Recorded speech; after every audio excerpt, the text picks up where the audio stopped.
Good afternoon and good evening to everyone, and welcome to this Long and McQuaid Learning Series Clinic. My name is Jeff Houghton. I'm with Yamaha Canada Music, and I'm very pleased to introduce our presenter today. As an up-and-coming trumpet player, I first became aware of Wayne's fantastic playing on big band recordings coming out of Los Angeles. Writers like Tom Kubis, Matt Kattengub, and Bob Curno's recording of Pat Metheny's music. As the years went on, I kept noticing him in greater frequency in many different playing situations and styles on records, movies, TV shows, pop horn section dates with Jerry Hay, and the list continues to grow. He's a charter member of Gord Goodwin's Big Fat Band, and he has released 3 big band albums under his own name. As a Yamaha artist, Wayne is co-designer of the 8335 LA trumpet and the 8315G flugelhorn. On a personal note, I am very proud to call Wayne a dear friend. We're in for a treat. Let's give a big virtual welcome to Mr. Wayne Bergeron.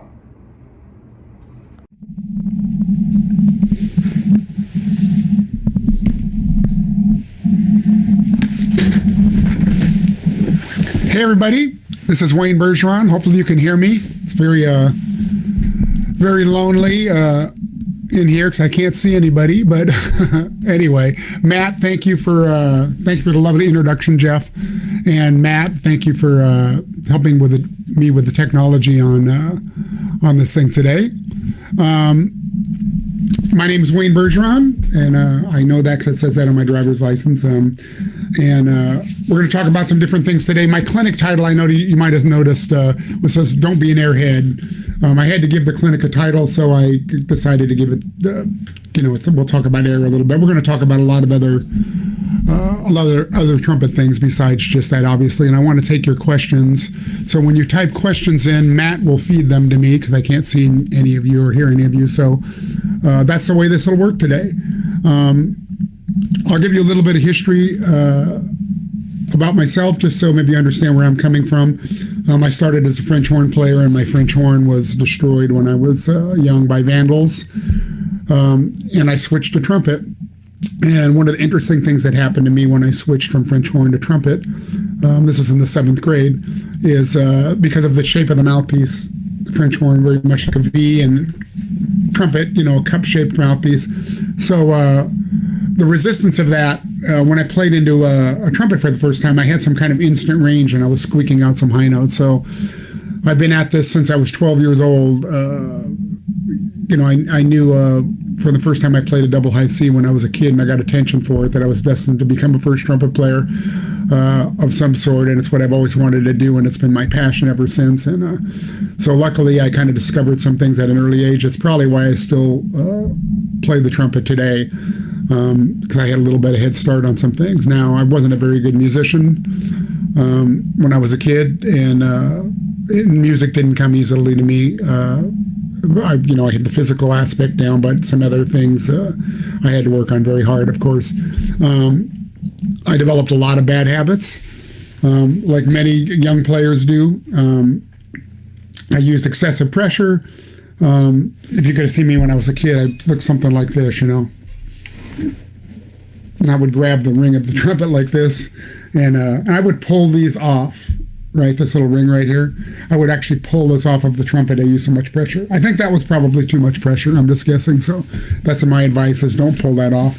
Now I consider this the octave key, actually. So anyway, the reason I titled this thing "Don't Be an Airhead," I was thinking about air, and I've been practicing a ton lately. I went through some cancer treatments this last summer, and I had to take a bunch of time off the horn, and I had my throat radiated, and everything's good now, fortunately. That's what that green mask is back there. It's actually a radiation mask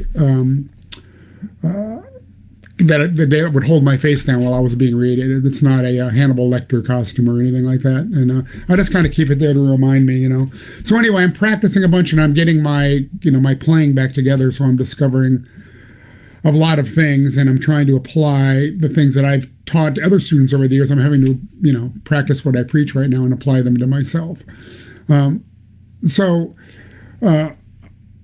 I want to get questions from people, obviously, but I'll talk a little bit about, well, let's go kind of down the list of what I've got here about some things, and we'll talk about them a little bit. The reason I mentioned air, because all our teachers, ever since we were very young, have always talked about the element of air or wind in playing a wind instrument. They go, well, it's a wind instrument. You got to blow into the thing, and they always made it sound like you had to have a ton of air, and you had to have big lungs, and you had to have strong lungs, and those even devices, lung building devices and stuff. But when you think about it, especially with a trumpet, I mean, how much air can you put into this little hole of this thing here, So a lot of us, including me, I was overblowing my whole youth, especially, and that's what caused some of the problems I had. I herniated my neck, so I have the bulging neck thing, just from all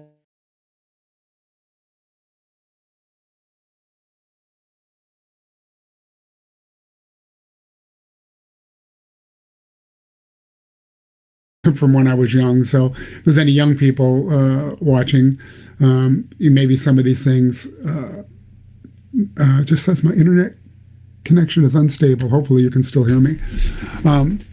But anyway, for instance, we're always taught to take this big, huge breath when we play, right?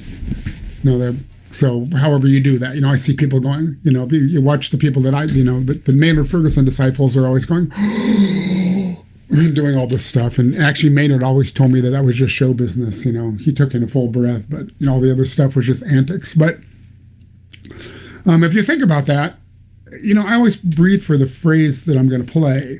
So if I'm going to play a half note, there's no reason for me to fill my lungs with air and create tension when I play. You can actually, think about it, if you can let all the air out of your lungs and go,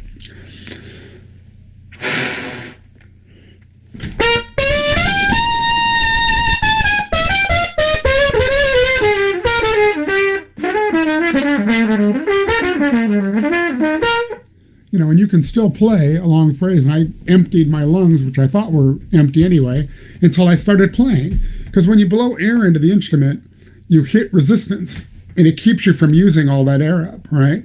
So if we take a big giant breath and try to play, a short note, go,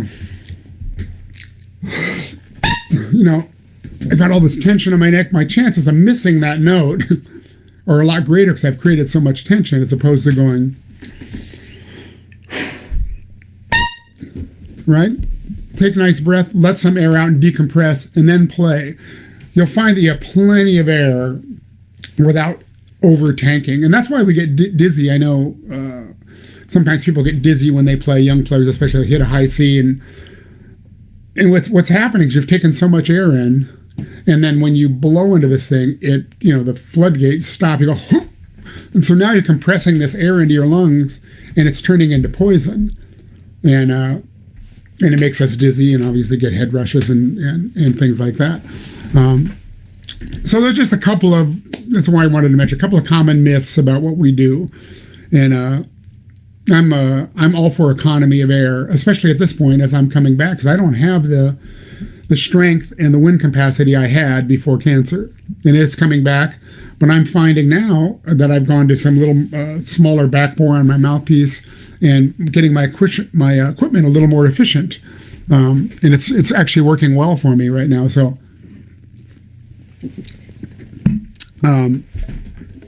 anyway, if that makes any sense. When thinking about breathing, I think some of what we should do is we should take a nice relaxed breath, all right?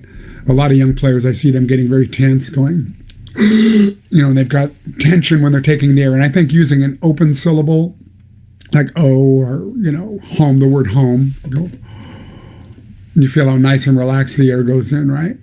No hesitation, play, right? We don't have to go and create all this other, it creates other problems, it creates tension before we've even played a note. And then, so what do we do when we have the air in our system to support after that? Something I didn't know when I was young was I would take this big breath, and I didn't know how to support or use the core of my body to help me make this a little easier. I would go like this. I would go, and I would pull my elbows into my chest, right? And I thought that this is how you compress air out of the lungs. Nobody had ever taught me about using my abdominal muscles, to help control things. So what I would suggest now to some younger players, especially, is take that nice relaxed breath, and then if you pull in your navel slightly, right before you go to play a note, like if you go, let's see, I don't know if you can see me here, but I lost 50 pounds too, so I just wanted to show off my new physique.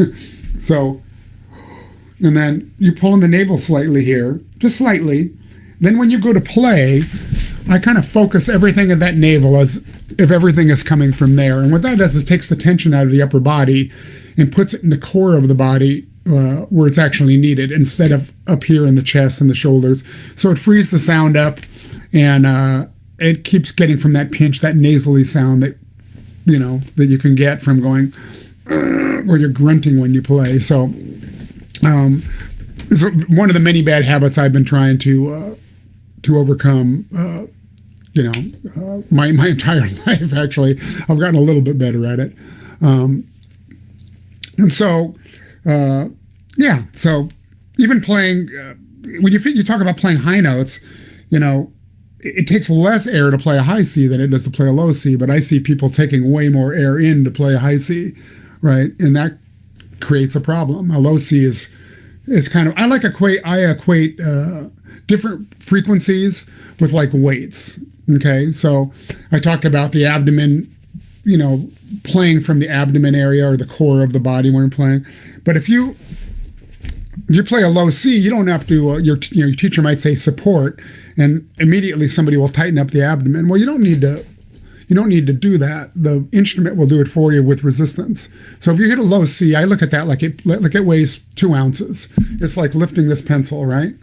And if I'm going to do curls with this pencil, I don't tell the muscle, hey, we're lifting 2 ounces, act accordingly. No, I just lift the pencil and the muscle reacts with the amount of strength it needs to lift this pencil, right? That would be a low C.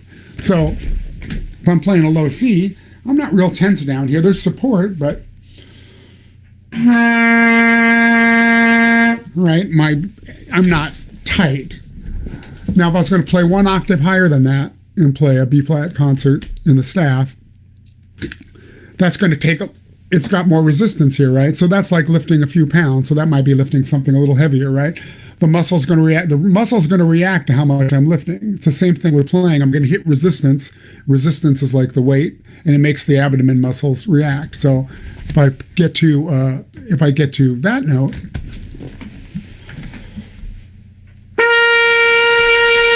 I can already feel this muscle activating itself without me having to do anything. Me blowing against resistance is doing that. If I hit a high C, now my core is definitely engaged. My upper body is relaxed. I've got everything working to help compress the air out of the lungs here. So I have a question up here. Let me see what that says. The question is from, I'm not sure how to say your name, Abu V. It said, what work did you do to regain breathing power after cancer? It's just been kind of constant playing for me. I noticed when I first started, playing, coming back, I was always playing through my treatments. When I first started coming back after my treatments, I noticed if I would play something like,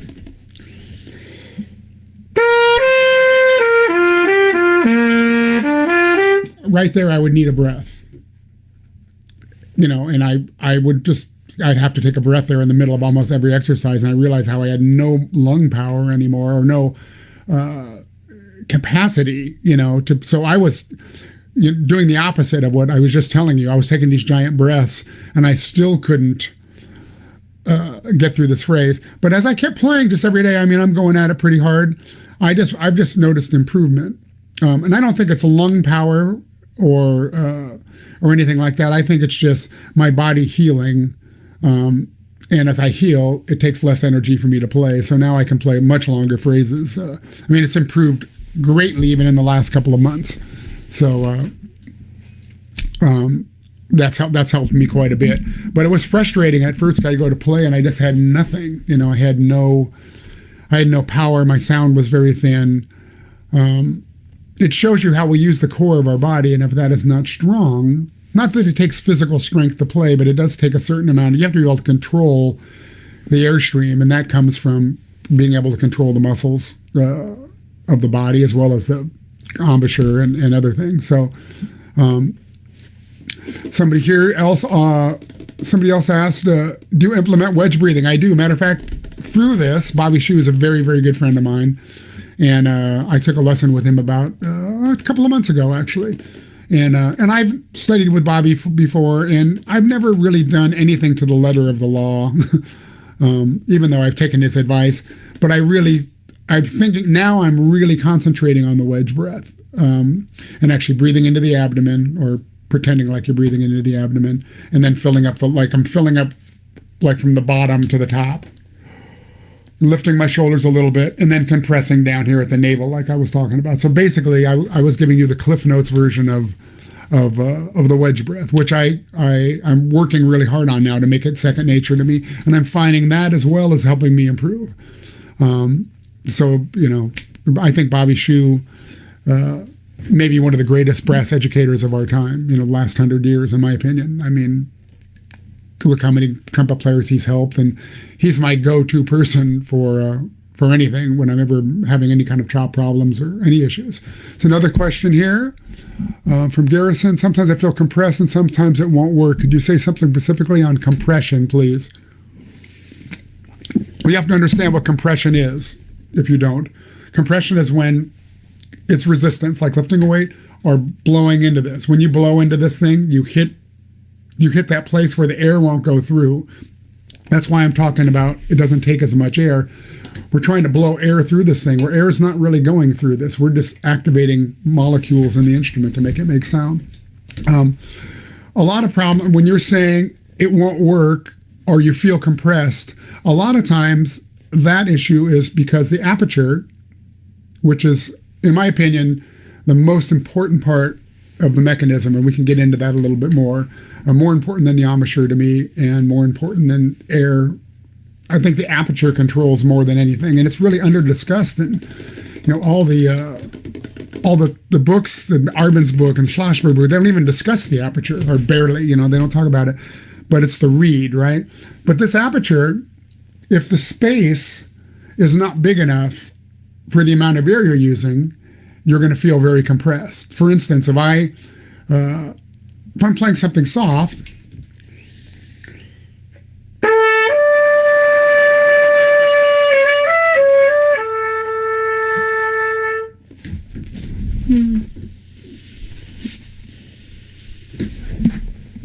I have a very much a pinhole.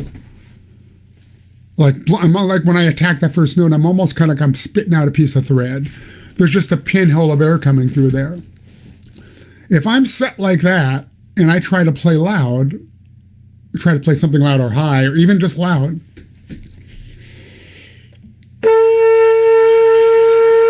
I'm blowing as hard as I can and the volume is not changing.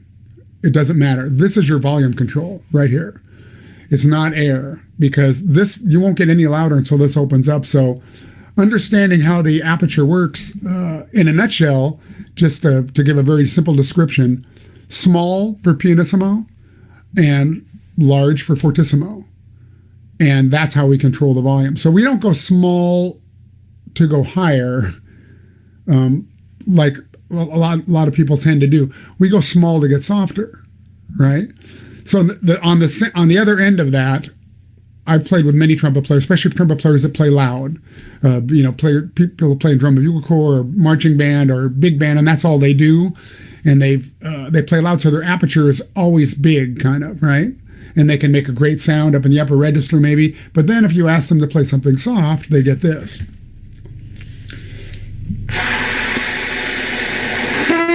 You get that kind of ugly thing where it takes all kinds of air just to get the note started. Well, the aperture is too big for the volume you're trying to play. So to answer your question, give that some thought. Let the lips relax inside and let some air pass through them and see if that helps decompress you a little bit, okay? And you don't have to do anything high with that, but, it can be all practice in the middle register. That's why you hear different players as they get into the upper register, the sound gets smaller and softer instead of louder. You think it would get louder as it went higher, right? So if I keep a small aperture and I try to go into the upper register,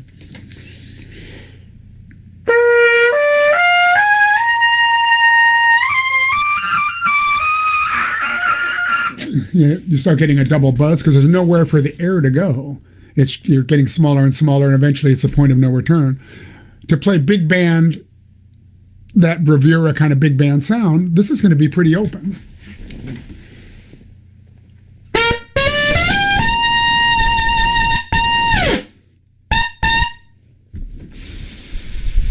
My lips aren't even touching on that note, right?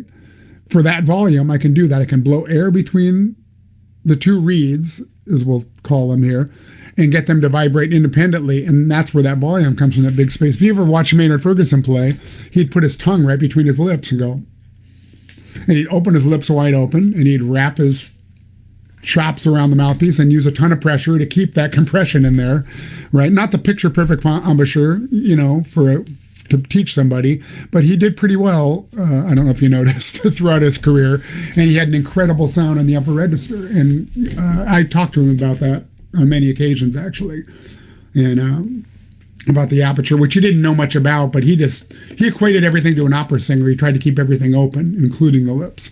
So understanding how to control that can make you stylistically verse in a lot of different ways. Your dynamic range will be much better. It also controls intonation and the type of sound you want to make, and different things like that. And I'm going to go into that a little bit more, actually, so hopefully that answers your question. Let me see, we have another question. What type of exercises do you recommend to increase your range? And then somebody else just asked, how do you get super high without getting smaller? Well, first of all, exercises to increase the range. I don't know if there are any exercises that increase range. I'm a firm believer in discovery. And I think every trumpet player that's watching this right now can already play a double high C. They just haven't learned how to access it yet, right? It doesn't take physical strength. It takes strength to build endurance. It doesn't take strength to build range. I could play a double high C when I was 12. I had no training, nothing. I just kind of guessed the combination to the safe. But what you can do, like for instance, if you get to a C in your range, whatever that is, maybe it's a high C, you can practice all the exercises you want for the rest of your life up to high C. And if you can't get over that note, you're never going to get over it until something changes. Something in the mechanism actually has to physically change. And that's maybe the airstream direction, the aperture size, the direction of the horn, possibly. You watch different trumpet players that play, you'll see them moving around a little bit. Somewhere along the way, they discovered that if they pull down, maybe they pull down, and it accessed this other register, right? Getting over through that ceiling. So something definitely has to change, right? There's not an answer for everybody, but one of the answers that seems to work for a lot of players is getting the jaw out. The great Canadian trumpet player Arnie Tchaikovsky was roommates and bandmates with a good friend of mine, George Graham, who's passed away since, on Cy Zettner's band. And George was not really a lead trumpet player. He could play a high D. And George asked him, Arnie told him, get your jaw out when you play. You got to get your jaws to recede, because George would play like this. So Arnie had him push his jaw out a little bit and straighten his horn up. And for George, it turned him into a lead trumpet player. All of a sudden, he was hitting high Gs in a short amount of time, and he became one of the greatest lead trumpet players of all time. If you listen to Bob Florence's band back in the day and Rob McConnell's band back in the day, it sounds like the same lead trumpet player. George and Arnie sounded very much alike, and because of Arnie telling George that, so it was a little thing he showed him, and most people have a natural overbite, and so moving the jaw out slightly so the bottom teeth meet the bottom of the mouthpiece no guarantees, can help. Maybe you discover some new I've heard people, I have them do that and they squeak something up a little higher than they've ever played. Now, it doesn't sound good, but now it's about discovery. You've accessed that register now and you know what it feels like, and then you can try to perfect it. So, I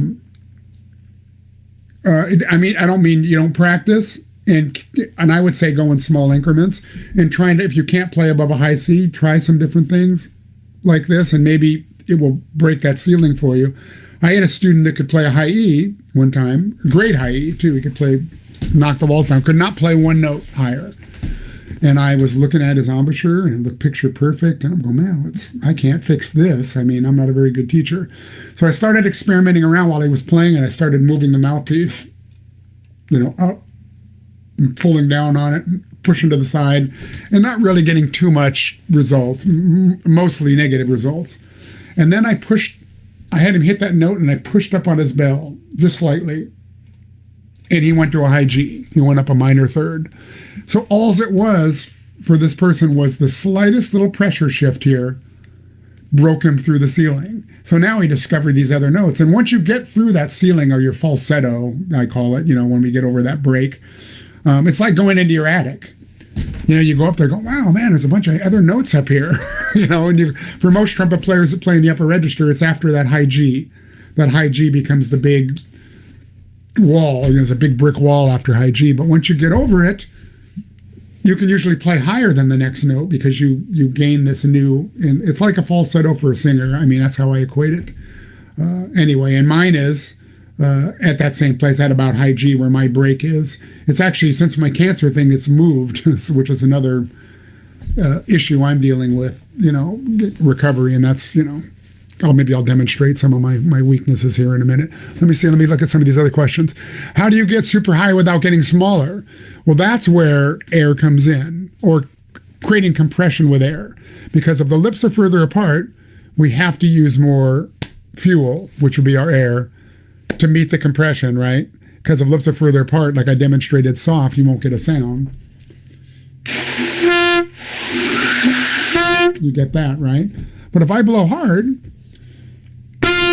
right? And it's the same thing on upper register notes. So I try to think, it's not that the aperture doesn't get smaller as we go higher. When we're playing louder up there, it's already a bit larger, so it has room to compress down on the airstream without shutting down. So if I like to think, just use the syllable ah for everything, like ah, even in the upper register, the tongue will do what it needs to do, like kind of like an opera singer, right? And so I'm thinking that way as I ascend to try to keep the sound big, as I get up into the upper notes.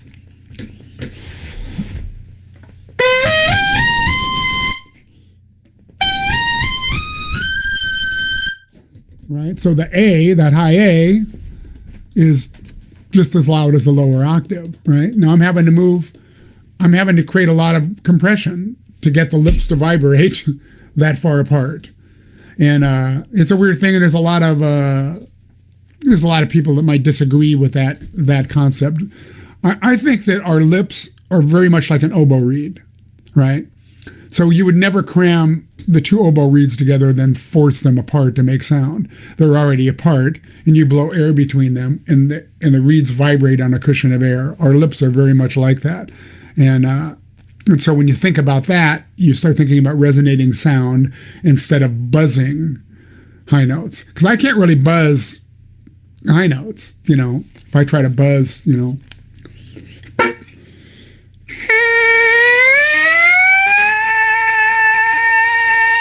that's about as high as I can buzz, right?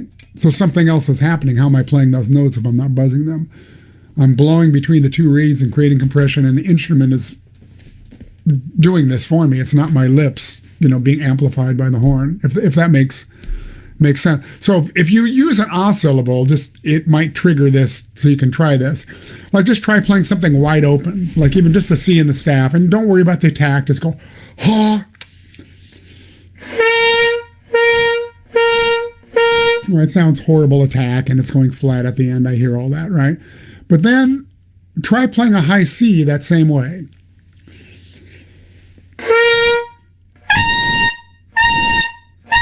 Right? And it's, the attack's not very good, but the sound is very open. now. So it's the same kind of openness of sound.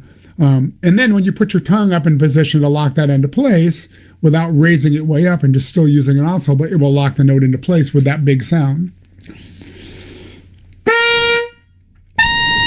Right? So I just was able to put some tongue on at that time to center the note up. So it's something to experiment with for sure, you know. And there's some, you know, the minute things that need to happen with the tongue level and stuff. I'm not saying we don't use tongue level, because we have to use tongue level to change the notes. We've all been taught to say E and use these extreme syllables to access that register. And I think personally that thins the sound out. And, you know, like using an E syllable, for instance, as I go up, I'll start saying E. And I can blow as hard as I want. It makes the note come out a little easier, but I'm not getting the volume that I want, as opposed to, right, much bigger, more open sound, you know, so which I'm looking for in the upper register, so it doesn't have that squeaky, you know, ugly sound, you know. There's no reason for the upper register to sound bad. You know, it can sound beautiful, and if we approach it this way, if that makes sense. Hopefully I answered that question and made some sense there. Let's see, we have I have questions for you when you ask questions. People are saying too many listeners question too early. Continue with your planned presentation. All right, that's from our host here. That's what I'm going to do. That came from the boss. All right, well, I just talked about Aperture. If you look on my list here, Aperture versus Embouchure, right? Like I said, when I was young, I was able to play very high, but I had no embouchure strength, so I couldn't do it for very long, right? So the Aperture controls all these other things, you know, how high we're going to play, how we're loud. The embouchure controls how long we're going to be able to do it. This needs to be strong. The corners need to be firm, and there's, you know, some people do exercises to firm them up. Actually, like they take a pencil and hold it out there, and it activates those corners. There's a device called the Pete that Terry Wartman makes. Does the same thing. Have I ever done that? Yeah, I have. I don't. It's not part of my regular thing, but I've had some students with kind of mushy faces, like weak facial muscles, do that just to kind of let them know this is how they should feel, especially when you're playing a high C, right? You know, this needs to be gripped. So it keeps the air inside the mouthpiece. That's the main reason, right? Because if you got mushy corners and you're letting this leak, right, you see what it does to the sound when air gets out. But if I can keep all that air in the mouthpiece, right, now you'll see people leaking in air. That's weak embouchure muscles, right? So when we develop those by constant practice, keeping the horn on our face for long periods of time, one thing you can do with that to help build endurance and help build those facial muscles is take anything you're practicing. It doesn't matter what it is, if it's scales or Clark Technical Studies number 1 or 2, but instead of just playing one and then resting, play 5 of them and keeping your instrument on your face, and play 5 of them and stay gripped like that, and then rest, and you'll feel like you've done something. So you're killing 2 birds with 1 stone. You're helping get this strong. You're developing endurance because you're playing longer. You know, you're keeping it on your face, so it's emulating playing a longer period of time. And that's actually the best way to build endurance, I think. Anytime I'm learning a piece of music that's really difficult endurance-wise, I will go through. I'll go through from the end. I'll take the last bar and play whatever the last bar is. Then I'll go a bar before that and play the 2 bars, then 3 bars, then 4 bars. By the time I get to the top, I've built the endurance to play that piece of music down easily. So it's kind of a good way to, a good way to do that. So if that makes sense, I know on this thing I said aperture versus embouchure, so that's what I mean by that. The next topic I had here was recovering from injury. And I've been injured a few times. I had a cyst on my lip many years ago, and I had to stop playing for 6 weeks. And then this cancer thing obviously took me out of the game. And the only thing you can do, a lot of players, when they get hurt or bruise their lips, sometimes, trumpet's a very abusive instrument, and we get swollen and we get bruised. And the only thing that will fix that is rest. And it's hard for us to stop playing, because maybe we have to work. And that was what happened with me with the cyst. I kept trying to play on it instead of just taking some time off and letting it heal. And it ended up taking me down for several weeks. And I was getting cortisone shots on my lips and things like that. So, but recovering from something like that, you really have to come back slowly and methodically. I mean, it's really important. Just like we should practice anything, it should always be slowly and methodically. And not trying to rush anything. When I came back from this cyst issue, I got together with my good friend Larry Hall here, who's a very, very good trumpet player, who's retired now, but great player. And he got together with me and we practiced every day. And I mean, we went back to basics. I mean, I was playing second line G, for 10 minutes just to get started, just sitting around going.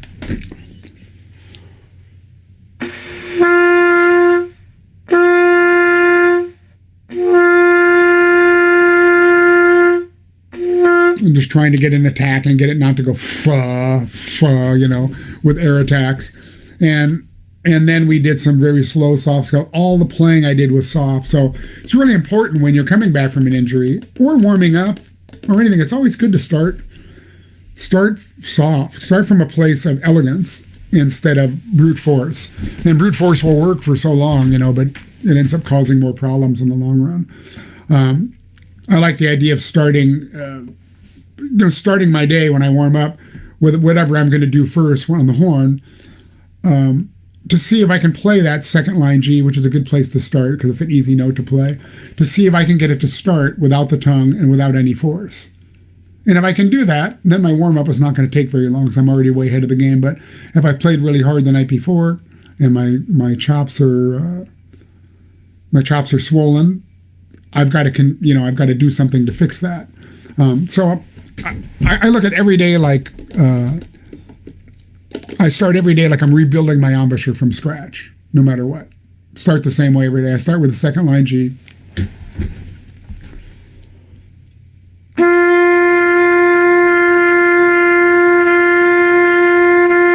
And just make sure that note's going to respond. Some mornings I'm like, uh-oh, I'm in trouble, man. I was pounding last night. So now I got to fix that. So what I'll do to fix that is I'll do some lip fluttering, like holding one side of my face.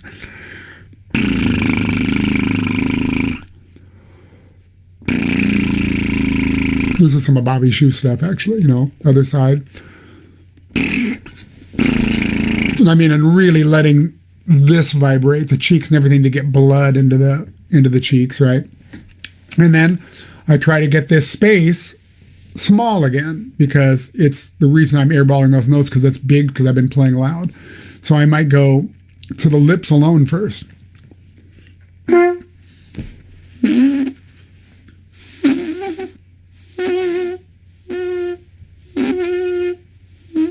And see if I can at least get that started that way, right? And I'll put the fingers here so it's emulating a mouthpiece, right? Putting a little pressure there like a mouthpiece would. And then once I get that going, then I'll try it on the mouthpiece.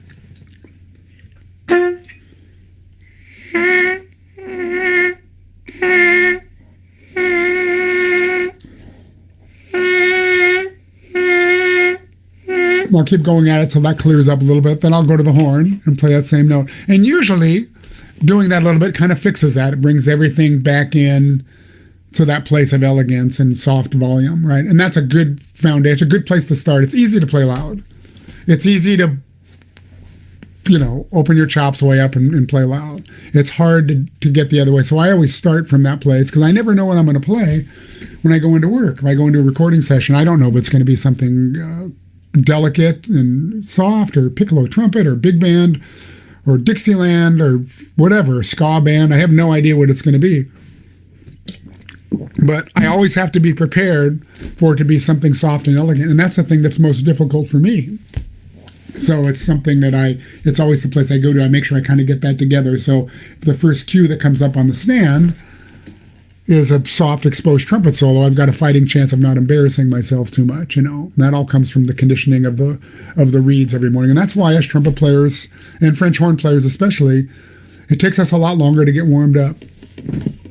And, because we're conditioning oboe player will change the reed, or saxophone player, if the reed's not happening, right? They'll just change the reed. And that's why I put so much importance on calling this the reed, because if a clarinet reed is not happening, that no matter how great that clarinet player is, no matter how much air they have or anything, they're not going to sound very good because the reed's not functioning correctly. So our job is to get that reed functioning correctly at soft volumes, at loud volumes, and so that, anyway, that's in a nutshell, that's kind of how I think about that. But recovering from injury and things like that, soft playing, long notes, focusing in on the sound, I almost look at them like healing notes, especially the low notes below the staff, just holding a low A and just letting it be as well. It's almost healing. And the great Carmine Caruso, who was a great teacher, low E concert he used to call it a healing tone. And so he'd have everybody just holding low F sharps, just to relax and play that note. So I do that from time to time just because I read that, and I've picked and choose from different teachings and writings of different people, just to try to learn to become a smarter, better trumpet player. And I combine all these different things, and it depends. It'll change depending on what's going on with my chops, right? But I don't have any.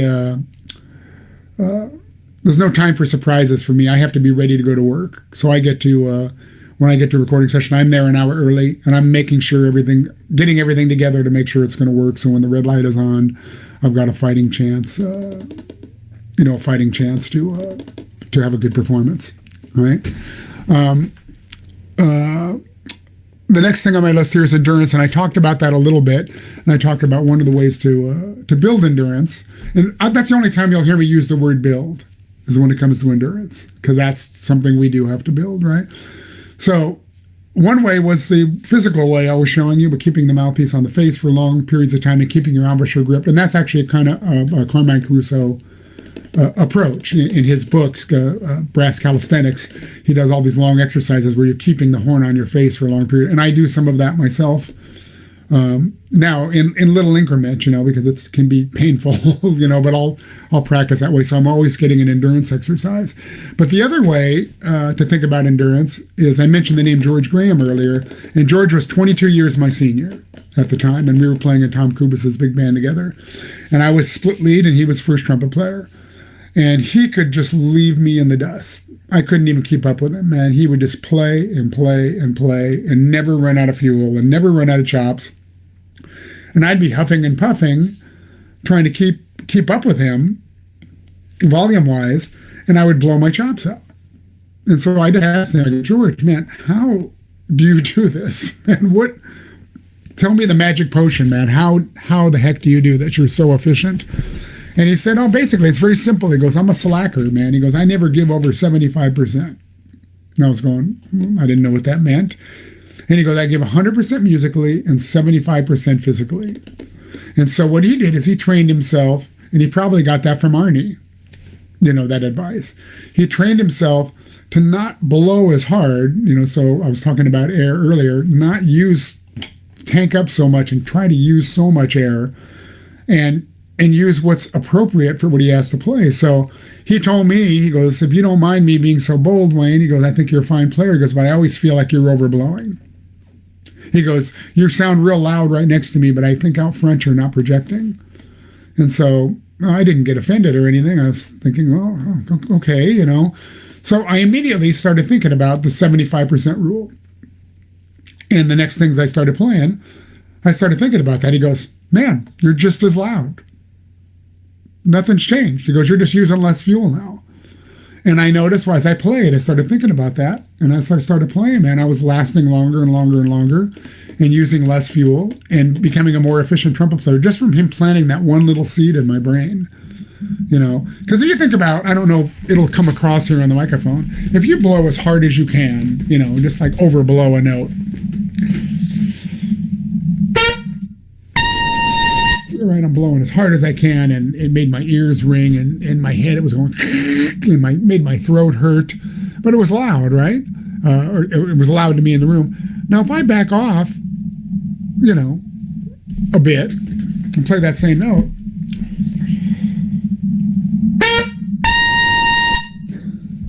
That's so much easier. And here in my room, I can hear the sound pinging around the room now.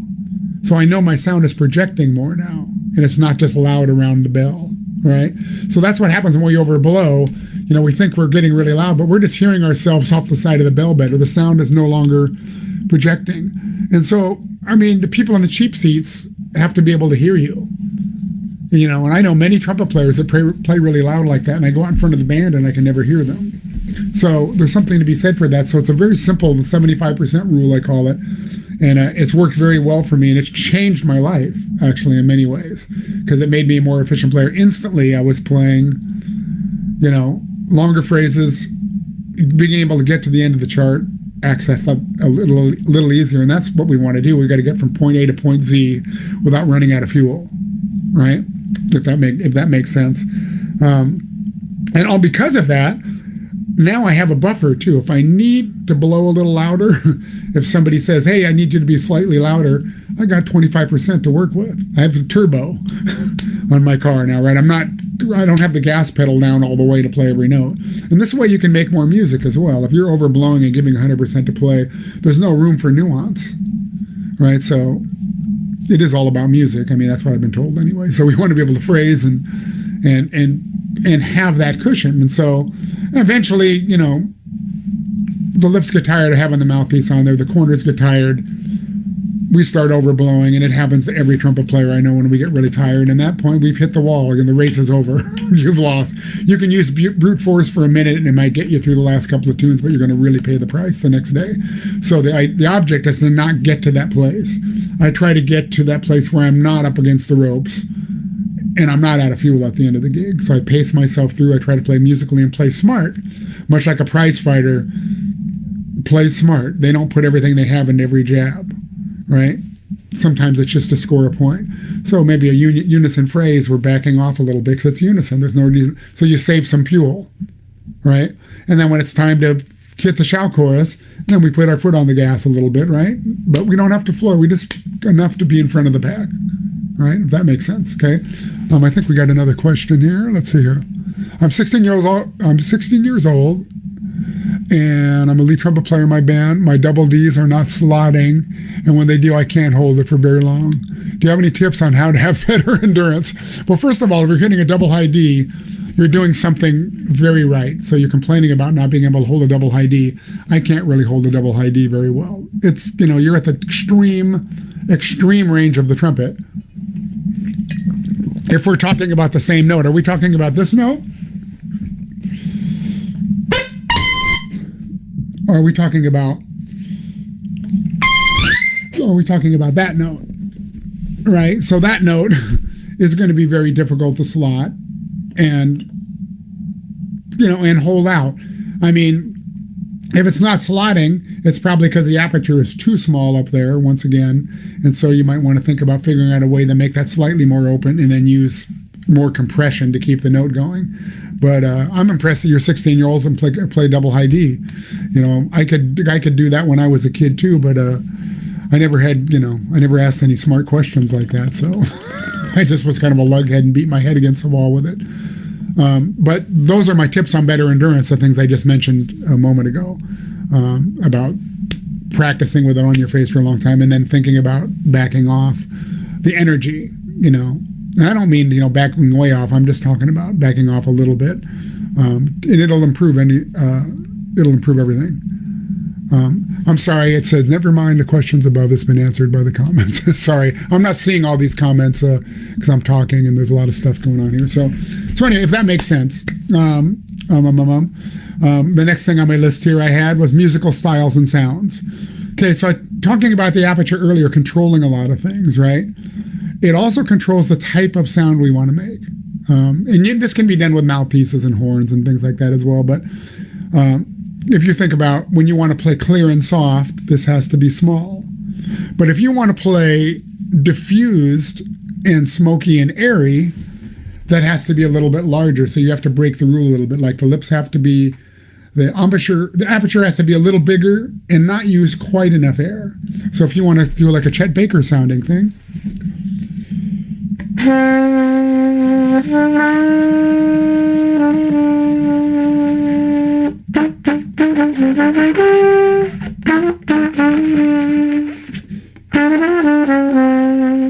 and make that fuzzy, airy sound. Now, there's nowhere in the Arbenz book or the Schlocksberg book or Chase Sanborn's book that says that's a good sound. Well, actually, Chase does that very well, so maybe that's in his book. He addresses how to make that sound.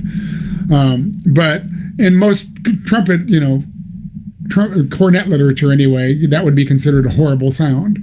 But you listen to many great trumpet players, Till Bronner, the great German trumpet player, and Chet Baker and Jack Sheldon, they embraced the air in their sound, much like a saxophone player, like Plas Johnson, who played the Pink Panther theme, had that fuzzy, diffused, airy sound. Now, that being said, you have to be able to turn that off and on, because that's not going to work very good on a march or on Brahms, or classical literature or anything like that. We have to. So the Aperture controls that. So, like making other kinds of sounds, like if you're going to sound like a New Orleans style, Dixieland-ish trumpet player,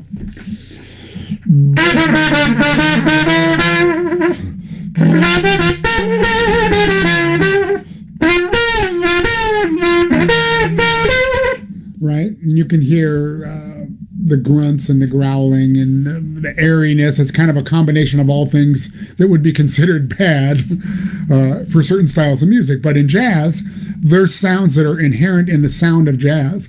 And those tones come from, I believe, the early days of jazz trumpet players, or players coming from a place where not taking lessons and learning how to play by ear, or getting a cornet or a trumpet and learning to play on their own. For instance, if you give a young person, young lady or young man, a 8-year-old a trumpet, the first thing they do is they pick up the trumpet and they go, right? They put their mouth, they hum into the horn, right? Then you go, no, you have to put your lips go in the mouthpiece. And then they go, right? They don't understand the vibration we're talking about. And then you go, no, you have to blow through air through the lips and make them buzz. And then they go, right? And then they hum and buzz at the same time. Well, so I got 3 notes at once for the price of 1 there. But that sound, that humming sound, is very much prevalent in a lot of jazz players. They put dirt in their sound.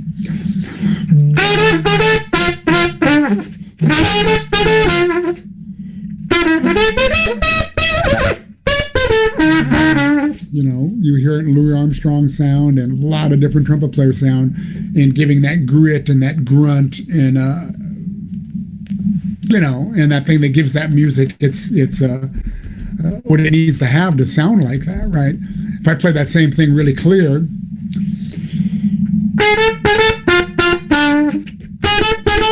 right? That sounds fine, but it doesn't have that angst of. It doesn't have that energy in that thing, right? So that's done with the throat, with the aperture being a little bit too big for the volume I'm playing. And I'm also articulating in a way, and I found out just recently, I saw something online that they call this ghost tonguing. I never knew there was a name for it. I heard Clifford Brown do it, and I've heard Wynton Marsalis do it, and it's when you articulate like this.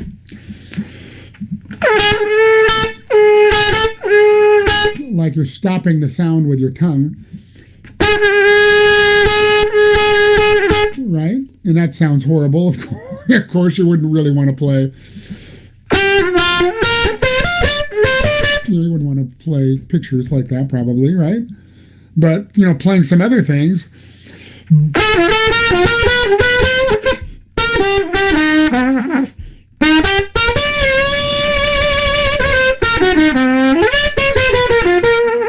Right? It kind of sounds cool to articulate like that, because it gives the notes different characters, so you're kind of talking with the horn now, right? So there's nowhere in the Arbenz book that says that's good articulation, but it's good to understand that. So, when you're playing a line, a bebop line, if you're playing a solo, it always sounds good to have that angst. Like if you're playing a lick, whatever, whatever, you're playing some bebop lick or something, that sounds fine, but if I put some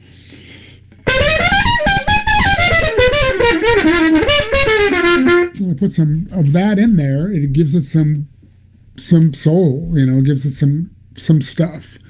I don't know how to describe it. To me, I like the way it sounds. So I use it sparingly, though, and I'm in and out of that when I play. And what it does is it gives you a bigger tonal palette, right? You want to be able to, you can't just paint with gray and black and red. You have to have the complete color palette. So, that comes from understanding how the aperture works. That's why I say it's one of the most important parts of the mechanism, right? It's how we play clear. It's how we play dirty. It even affects the pitch. If it's not set right, if you're overblowing a too small of an aperture, the pitch goes flat, right? So it controls that too. So it controls a lot of things, and it deserves a lot more credit than literature gives it. So anyway, that's why I share that with you. So that's how we make those musical styles and sound. And from listening. Listen and imitate something you like. That's something I was always pretty good at when I was young, is I would hear, I heard Louis Armstrong, and I heard him doing, going,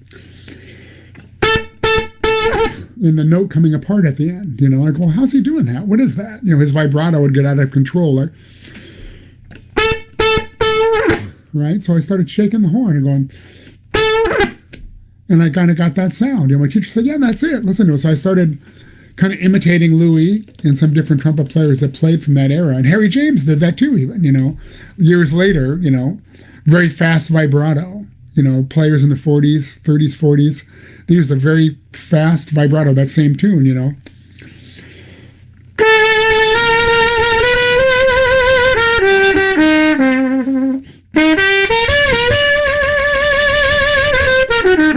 kind of corny by today's standards, right? Vibrato has slowed down over the different eras and gotten a lot cooler. It got to Miles Davis and there was no vibrato. Miles Davis relied on the purity of his tone, and the emotion was in the purity of the sound instead of using vibrato and the way he articulated. So all of those things we need to understand. Now vibrato has gotten a lot cooler. So players might play the great Warren Looning or Guido Basso, are two of my favorite players on the planet. They're the yin and yang to George and Arnie. To me, they play a lot alike as well.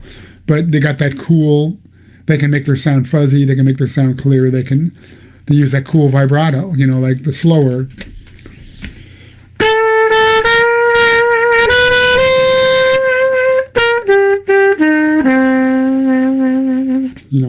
A little more something like that, a little more intimate sounding, and so, but understanding all those, that doesn't mean you have to like one over the other or anything, but understanding all of them and knowing how to shift gears can make you a very hireable musician.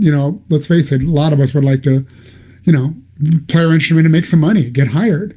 So you're going to get hired for all different styles of music. Somebody asked me, what do you play? I said, well, I play the trumpet. They go, what do you mean, what kind of music? I said, I play the trumpet. I appreciate all music equally. And am I great at all of those things? No. I mastered, the piccolo trumpet or the Brandenburg trumpet concerto. No, but I can play it. If I had to play it, I could play it convincingly. It wouldn't be the greatest thing you ever heard. But you have to have enough ability to understand the music and have done enough research by listening and imitating and getting some advice from teachers, maybe how to articulate and fit into these different styles of music, so you don't sound like you don't sound out of place when you're put in that situation. And I'm put in that situation a lot. Most trumpet sections I play with are classical trumpet sections. They're stone cold classical players that are crossover players. Like I'd consider myself a crossover player, but I come from the commercial side more, and I cross over to the legit side of the fence. Okay, convincingly. So, but if I'm on a film date and I'm playing first trumpet, and I've got John Lewis next to me, or Rob Shear, or Barry Perkins, or Dave Washburn, and a very exposed lyrical classical trumpet solo comes up, I'm probably going to give it to one of them. And I'm not saying I couldn't play it, because I know I could play it. I just can't play it as good as they can, because that's what they do. And on the other side of that coin, there's been many times when I've been playing third or fourth trumpet, and all of a sudden a big band cue would come up, and there's a high A in it, and they're going to give that to me, most likely, if they had any good sense. Just like I have good sense to pass it to that. And let's face the job The job at hand is to get the work done. You sort of check your ego at the door to get the work done, best that can be done, right? So the team wins the game, right? If your ego gets in the way, you go, I'm going to do this, and then you don't sound quite as good. They go, well, I remember, that last trumpet section didn't sound quite as good as we'd like to have. Then they'll get different people, and then your job is over. So checking your ego at the door and knowing your role and knowing your strengths and weaknesses. I know my weaknesses, and I know my strengths, and I work at my weaknesses. That's what I'm practicing. Rarely am I practicing things I sound good at. When people hear me practice, they probably think, man, this guy sucks. So anyway, all that musical style stuff is really important. So whether you like classical music or not, man, go study with a classical trumpet teacher. I did. I went and I studied with Boyd Hood and I studied with Johan Racy. And I said, I want to learn how to make this kind of sound better. And I want to learn how you articulate this kind of passage, right? And not sound like a jazz player. I don't, the dreaded kiss of death is, oh, you sound like a jazzer, I don't want to do that. I want to sound convincing enough. So the classical trumpet players won't mind me having me playing third in their section, right? So, and vice versa with all my colleagues that I just mentioned, all cross over very well. Matter of fact, on The Incredibles 2 movie, Dan Finero and I played first, and then Dave Washburn played first. We were co-principals, and he plays first trumpet with the LA Chamber Orchestra, and Marissa Benedict played fourth, and Dan Finero played second. And we had to do a little bit of everything. The movie wasn't just high notes and shakes, even though it sounds like that's all it was, because it was hundreds of high notes and shakes, but there was also some very legitimate trumpet playing that went on in that, and Dave played a lot of those things, and then he even played some of the jazz things, and I played some of the legitimate things too, so we passed the parts around a little bit, like, hey, we want a shot at this thing, Dave? Yeah, and he sounded great, so as long as the job gets done well, and so that's why we need to understand, unless, if you want to be strictly a jazz player or strictly a classical player and you follow your dream, that's your passion, then you do that. Your chances for employment become less unless you land that big orchestra gig or something, And even in pop orchestras now, I get brought into a lot of major symphonies for Pops concert because maybe my skill set fits in a little bit better for that kind of thing. Doesn't mean they can't do it, but they might bring somebody else in this because it's a specialty thing, But it's good to understand all that's really, really important. And any young players out there, I can tell you it's probably the most important thing if you're interested in doing this at some level of making a living. We didn't all start playing the trumpet to make money. We did it because we liked music, and you have to love music first. But it's not a bad thing to have somebody throw a couple of bucks in your pocket to play. And this is what I love doing more than anything in the world, man. And I get to make my living doing this, man. I'm the luckiest man in show business as far as I'm concerned. So that makes sense. Let's see what's next on the list. Selecting the right tool for the job. I mentioned mouthpieces earlier, and I'm never one to blame or give a mouthpiece or a trumpet credit for anything, but having the right tool for the job is really, really important. And there's a lot of teachers and a lot of educators and a lot of players that have their head kind of stuck in the sand of tradition, and I'm stealing that phrase from Bobby Shue. Even when I was young, they say, "Oh, you just play the mouthpiece that came with the horn, whether it's a 3C or 1.5C or 7C, and you just play that and you work really hard and you play everything on that. There's no need to switch mouthpieces."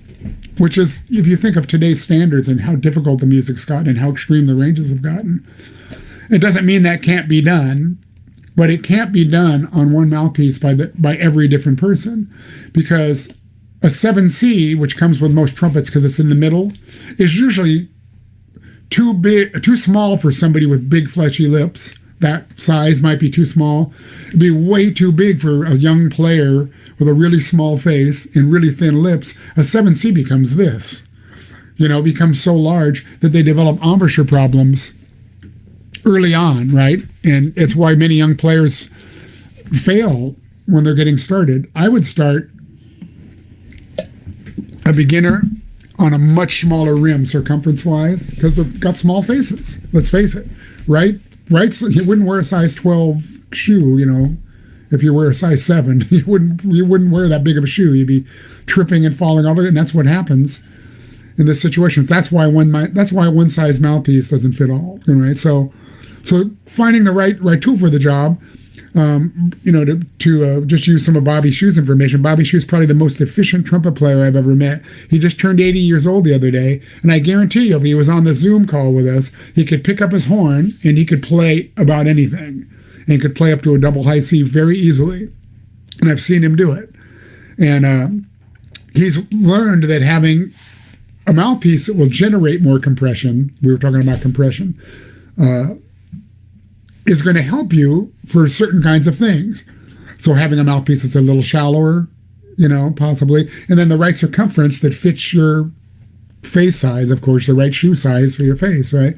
So that can help you. Now, the first thing somebody does that plays a 1.5 C or something goes, well, okay, I'm going to try getting a lead mouthpiece. So they go get the shallowest, smallest circumference thing they can get, and then they go, oh, this sucks, this is terrible, this is why I would never have any of my students play this.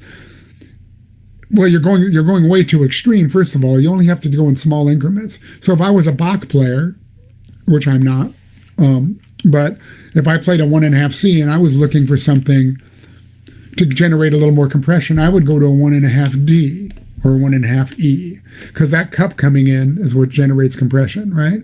1.5 E is pretty darn shallow mouthpiece, right?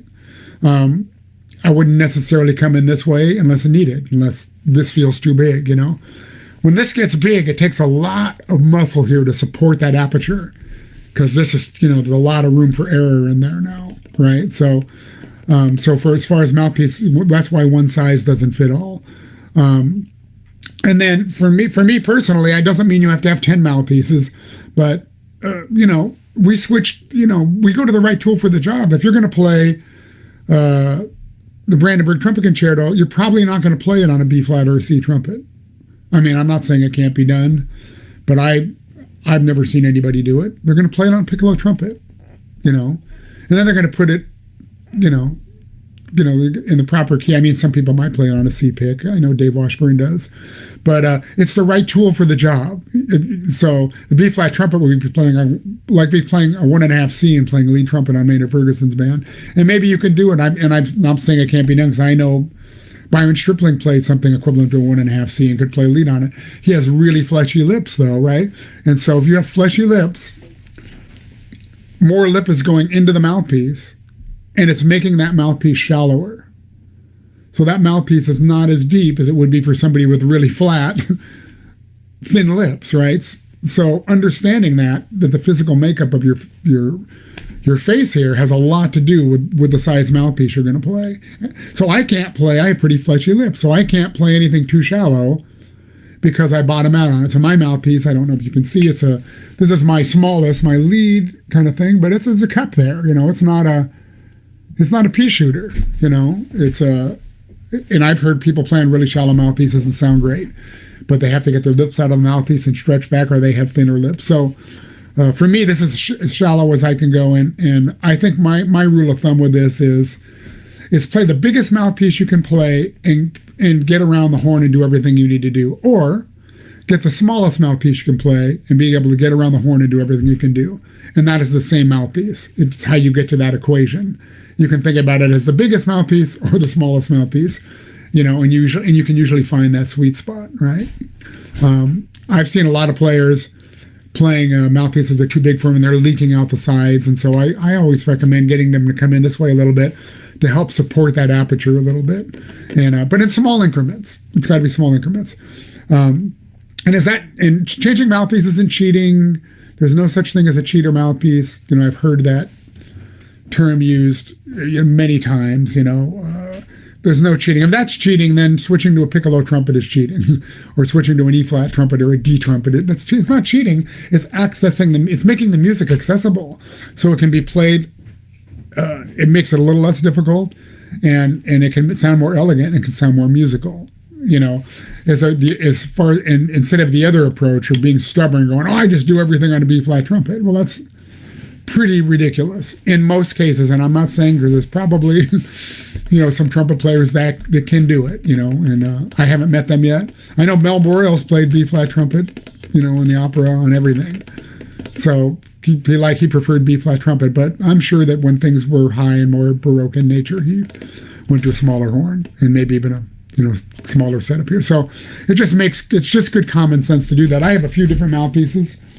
I have my deepest mouthpiece that I would never play lead trumpet on this, but it gives me a very diffuse sound. So if I need to play something dark, it can sound cornet-like.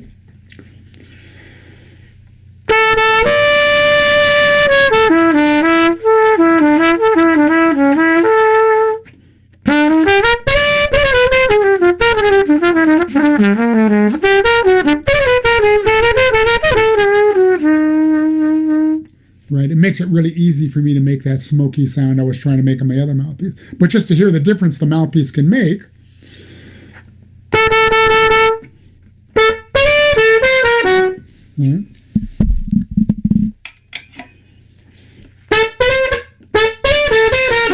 Right, that's a way different sound with just equipment. I'm playing the same way.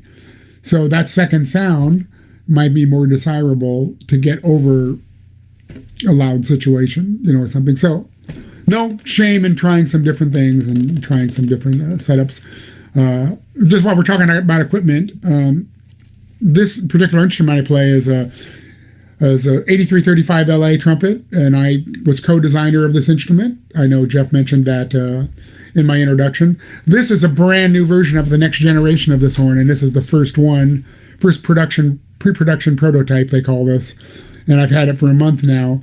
And the other instrument I was playing is fantastic. They've even made more improvements to this, and I'm really loving it. And the thing I like about this horn is I talked about that color palette. I can do a lot of things with this one instrument. It's not a bright horn. It's not a one-trick pony. Some horns are just, you pick them up and they're very bright, clicchios and things like that. This horn can be very bright. It can be very dark. It's I know a lot of classical trumpet players that have chosen this for their instrument of choice. And so that to me tells me we've done our job with designing an instrument that's, versatile instrument. So that's my choice. I have a C trumpet, but I'm a gentleman and I don't play it very often. I pull it out on a date once in a while and I realize I should never play C trumpet because I don't practice it enough to sound good on it. But I have a Yamaha Chicago C, and I have a Yamaha cornet and a Yamaha pick and Yamaha brand new flugelhorn, the 8315 flugelhorn.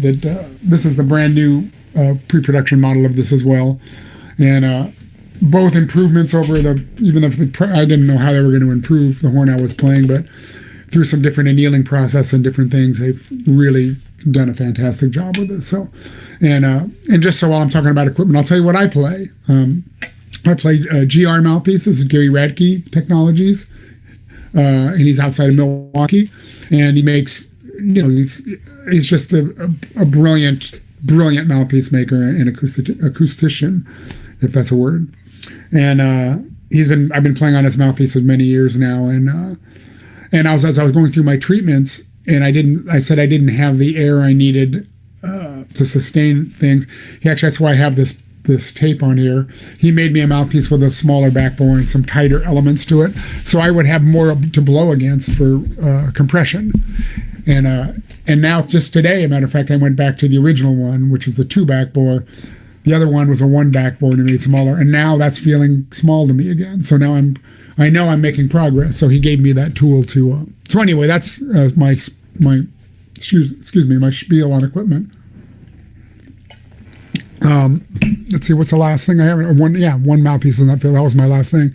So we talked about a lot of different things, about endurance, about range, about maybe learning how to access range, how to make these different sounds. I'm going to start taking some questions here now. Okay, here's one question from Chris. What are some key points you look for when buying a horn? And that's a very, very good question. Most people pick up a horn and they go, okay, does it have a double high C or does it have a high G? And they start playing high notes on it right away. And it may have a good high G on it. And they get to go, man, this horn has a great high G. Man, but they don't ever test the middle register. So then they get it home, they start playing in different situations. They realize that there's a bunch of flat notes in the middle register and the only notes that are good are above high C. And that's the case with a lot of instruments. So I always test the instrument in the middle register. I go through a methodical thing in the middle right is to make sure, see how the horn responds. You know, if the intonation's in a different place than another horn, it doesn't mean it's bad. It means it's just in a different place, and you might have to access it differently. So it takes some time to do that. I choose the fundamentals to make sure the fundamentals are in tune, the open bugles, and even though the fifth, it's naturally sharp. It's, that G on top of the staff. It's sharper on some horns than others. On Bach's, it's really sharp. And the E flat below that is really flat. Now, people play Bach's for the sound. They have a certain sound that people like. So they negotiate those flaws in the scale. And no trumpet is perfect. I mean, except for mine, of course, but that's another story. But this horn has the same, because in Western harmony, there's notes that are sharp and flat. And so Yamaha's done some things to correct some of those things. So my A on top of the staff, of course, it's going to ride a little high. It doesn't ride as high as some of the other instruments that I have that aren't Yamahas in my room here. So I'll play a third valve, or I'll use my slide here. If I'm playing loud, I can negotiate it with air and I can bring it down that way. But the high Ds and E flats are very good on this horn, where they're flatter on other horns, and they're a tiny bit flat on this horn, but very negotiable. When I switched from this instrument, from the Canstol trumpet that I used to play, which was a very good horn, but the Ds and the E flat on my Canstol were really flat, and I learned to play them in tune without false fingering, but I would work really hard. And when I first started playing this instrument, when we first started designing this, I kept clamming the Ds and the E flat. I kept chipping them. I go hit a D and I go beep. It would go a beep. It would go out of the slot. It's because I was so used to blowing so far up on the pitch to play that other note in tune that on this instrument, the target is closer to the right place. So I started trusting the instrument and just playing down the middle of the horn, and I realized, oh, the D is very good on this horn. When I put a tuner up on this and hit a high D, it's in tune. It's dead center, first valve. The E flat is a tiny bit flat, very negotiable. 2 and 3 makes it sharp. So I can negotiate that note very, very easily. And so those are the things that I like about, these instruments. And like I said, none of them are perfect, but we're working on it. Yamaha, they have a whole team of people that their only job is to make the trumpet better. That's their only job, is they're researching and they're testing and trying all these different things to make the trumpets better instead of resting on their laurels. So anyway, this is not a Yamaha ad I'm doing, even though they're helping support this, but I truly do love playing these instruments, and it's the best. My mouthpiece and my trumpet, a lot of us are searching for mouthpieces and trumpets. I don't search anymore. And when I play something else, rarely do I find something that I like better. Maybe one day I will. I don't know. So far, that hasn't happened. I'm very happy with my equipment. So hopefully that'll stay like that, so I don't go down that rabbit hole of mouthpieces and horns again. Let's see. Next question. When would you recommend getting a more professional horn? So a youngster, there's many. Yamaha once again makes very good student line instruments, and there's even some other. I don't know the market that well. They're very good instruments, but I would think. When elementary school, junior high, they're still thrashing horns around pretty good, and those horns are just a little more durable is the main thing. The bells might be a little thicker on them. Just the things that kids are going to do to horns. So it doesn't mean they play bad necessarily. The research and design that goes into those horns is very good.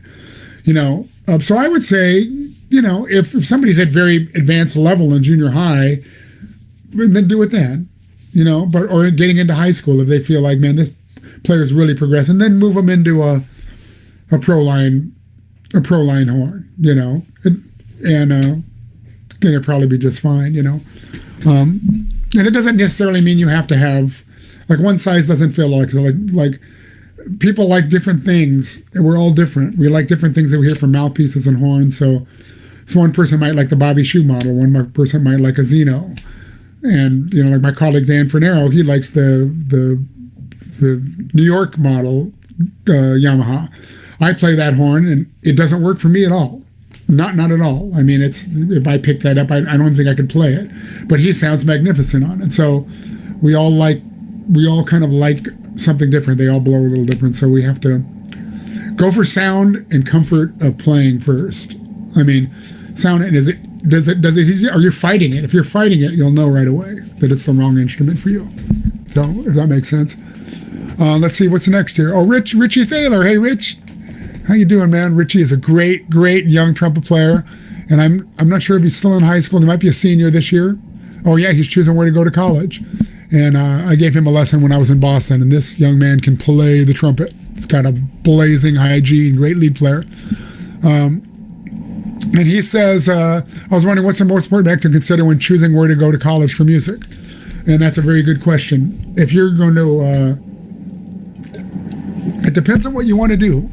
If you decide you're going to teach and you want to go into education, you could kind of go to any, there's probably a lot of choices, that maybe you can still get a good education on the trumpet as well, right? But as far as if you plan on working on the trumpet, you kind of have to go where the job exists.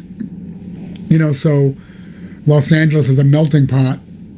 It's an entertainment center. So a lot of people end up going to school at USC or UCLA. So they're here in the scene where they're going to college, right? So the chances of them being heard by somebody that may be able to hire them, that job, if you're in Dubuque, Iowa, which is a fine place to live, beautiful city, but these jobs don't exist there. I guarantee you there's no freelance trumpet player that just plays trumpet in a smaller market like that. And I'm just saying there's nobody, I'm sure there's shows that are happening there, and they probably have a symphony, and there's some players that do a certain amount of things, but as far as just playing for a living and doing something like that, you kind of need to be in the thick of the action.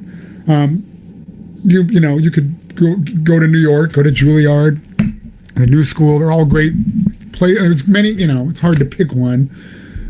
But it really depends on what you actually want to do. And it doesn't mean, Cincinnati Conservatory, is a great place too, and there's somewhat of a music scene there, a lot of great musicians there, but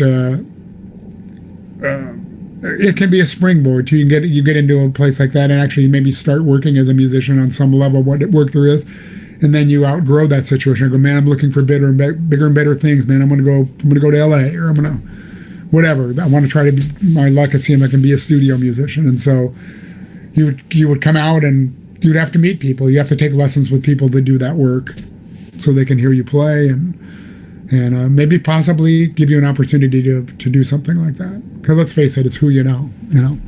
So, sorry, I can't pick a school for you. I'm not going to do that. But it depends on what you want to do. If you want to be a commercial lead trumpet player, I would say go to UNT. Because you'll go there and you won't be in the top band. You play great, but you're not going to go to UNT and make the top band your first year. You're going to go in there and make the third band or maybe the second band, and you're going to hear all these other incredible trumpet players, and you're going to learn from that.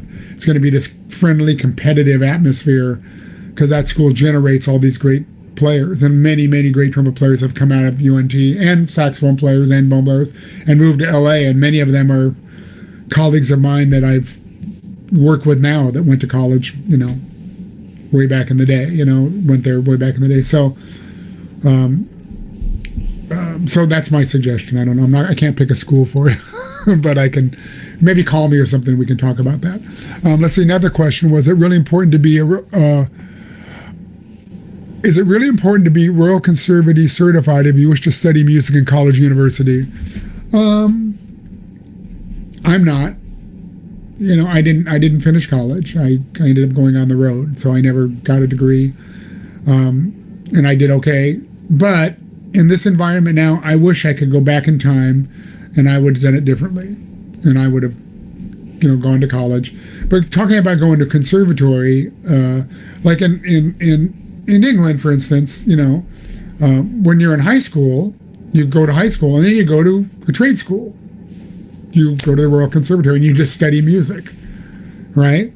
We're here, that doesn't happen like that. You come here and you've gone to high school. Now you're going to study more academic stuff that's not music in college. So it's a very different kind of situation here, and you have to kind of decide what you want to do. I would always suggest for anybody going into that situation now to have a backup plan. if being a professional musician doesn't work out, and getting a degree so you can teach and you can make a difference in people's lives. It doesn't make you any less of a musician if you chose another path, so it's not ego or anything like that. Some of the greatest musicians I know, Bob Mintzer teaches at USC, one of the greatest saxophone players of our time. John DeVersa taught at USC, teaches at Frost School of Music, one of the greatest jazz trumpet players of all time, and writers. And so going back, I kind of wish I had a teaching degree. So as I get to retirement age here, I'm 63. At some point, I'm going to want to hang it up on the trumpet. Not hang it up, but maybe not be battling it out here in LA the rest of my life. And maybe I want to land a little teaching gig at a community college where I can teach trumpet there and run the big band or something. It'd be really fun for me in my retirement years, and I can make a difference in some lives. I have a lot of experience and a lot of road knowledge and, school of hard knocks knowledge that I didn't learn in college. So I do have that going for me. Is it necessary? No, but recommended, if that answers your question. Any other questions? And fire them at me if you've got anything about anything here.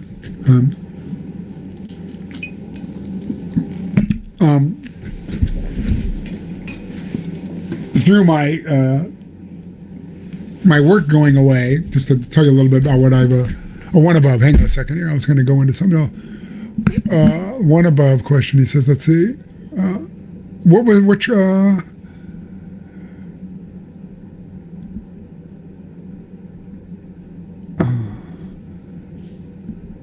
I'm looking for this question here.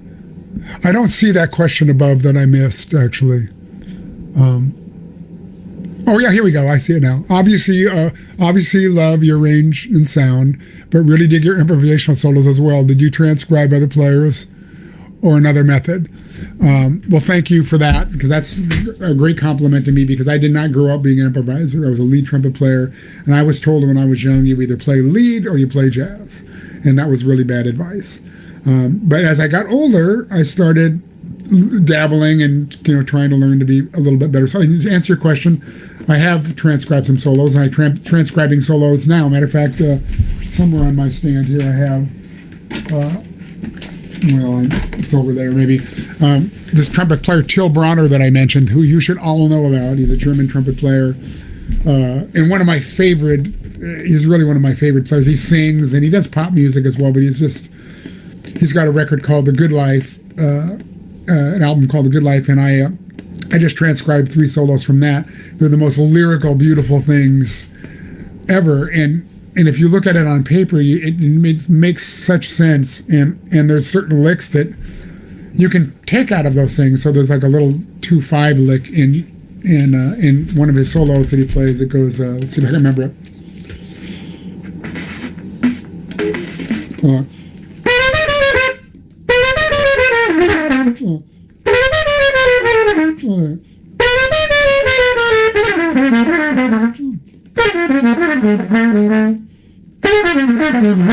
There it is, yeah, now I remember it. And I heard that lick and I went, oh man, that's beautiful. So I wrote the whole solo out, and then I just hand copied. I'm going to put it, I'm going to put it in Sibelius or something, put it in all keys. And then I'm going to try to get that under my fingers, because it gives me a little bit of ammunition, gives me something to, and that's kind of, he got that from Freddie Hubbard. It's kind of Freddie Hubbard-ish kind of thing, So, so I am transcribing solos. My wife is a great, great jazz piano player, so she showed me quite a few things, and I'm still learning the basics, though, man. I'm not going to be playing, Cherokee at a burning tempo anytime soon. I'm, maybe medium swing. I can play it. It sounds kind of convincing, but I'm so busy working on other things right now that it's not really. I want to get better at it, and I'm trying to get better at it so I can help inform other young students. When somebody asks me, oh, my son wants to learn to play jazz, what should they learn first? And most teachers will say the blues scale. Learn the blues scale because it sounds convincing. So if you're going to play over a dominant 7 chord, a G7, you have little Johnny or Mary going.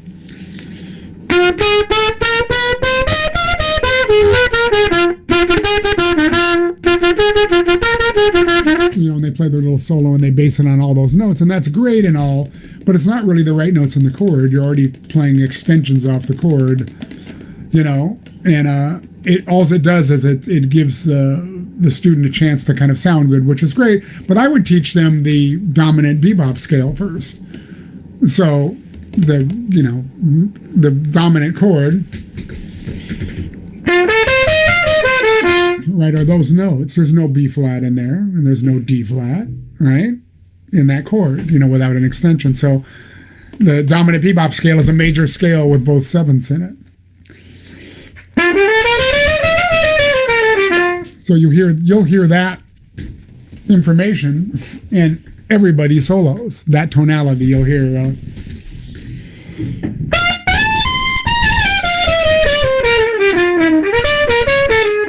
Right, that ascending line is a dominant bebop scale. So I would teach them that scale first, because they probably already know a major scale, and it'd be very easy for them to just add that other note. Have them play the major scale and go,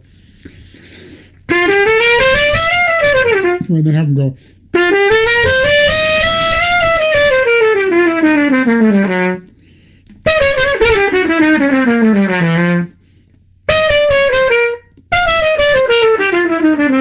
right, and then try some different, and then try taking the actual chord tones and doing a leading note into each chord tone, going, right? And you get that same tonality, right? And then coming from above the chord tone as well. And you get that weird harmonic minor sounding, kind of Arabic sounding scale. I'm still just outlining a G7. So with very little information, you can make a lot of different colors. So I would teach that scale first. And then you combine that with the bebop scale, and you can kind of sound convincing, like you know what you're doing, even though you may not quite know what you're doing yet, So let's see, what was another question? Thank you for that nice question. Thank you for the compliment. I appreciate that. What role does the tongue play in hitting high notes? Maynard Ferguson would say it does nothing, because I asked him about tongue level, and he had no idea what I was talking about. Now, I do think it has a role. And as I mentioned earlier, we were talking about using an E syllable. We use different syllables. And I would think, depending on the volume you're playing, how much of that E syllable, but if you go E, you hear how thin that sounds, as opposed to ya, ya, ya, ya. I'm trying not to open my jaw. Let's say ya, ya, ya. But ah is a lot bigger. Now, is my tongue still up? It is. It's just not up in the front so much. So I'm not obstructing the air so much. So we do need, I think when we're learning especially, is we need to learn about syllables and how to use it. But then later in life, when Maynard Ferguson told me that, he said, play like an opera singer. Your sound should go like this. And just say ah. So I started doing that. And on the bandstand that night, the trombone player goes, man, you are so loud tonight. And I said, really?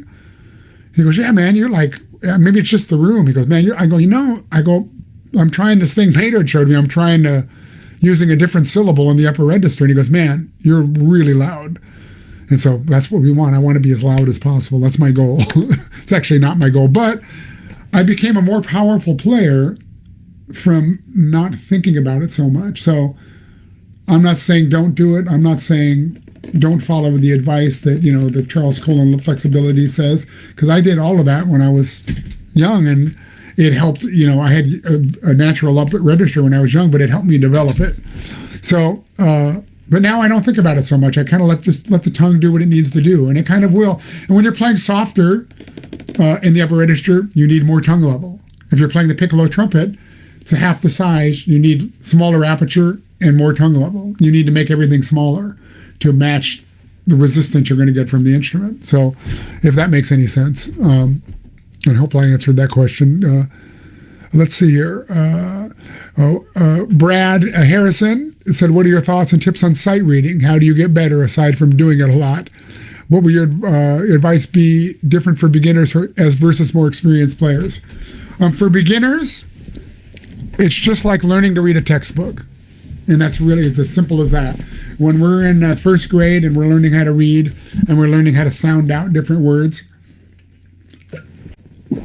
we see the word and the teacher goes, and we learned with the vowels and the consonants, we learned what they sounded like from learning the alphabet. A, B, K, D, E, all the syllables of the different letters. So we learned the word and we used to say it, we go and, right? And then we had a 2-syllable where we went da, da, da, da, da, or mama, right? And when we heard it, we started saying it, but we couldn't really access it. We had to think about it and we had to sound it out. It's the same thing with music when you're learning what 4 quarter notes is. You're tapping your foot and you're going 1 and 2 and 3 and 4. So you're sounding out 4 quarter notes now.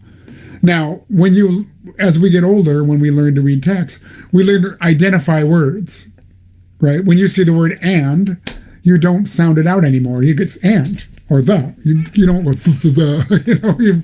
You don't sound it out. You recognize the word and you say it, and the brain just accesses that information instantly. And it's the same thing with music. Once you've learned the alphabet of music, really understanding what the different notes are on the page, right? And what a quarter note and an eighth note is and how it functions, then you start seeing rhythms and identifying rhythms. A rhythm might be za-da-da-da-da, right?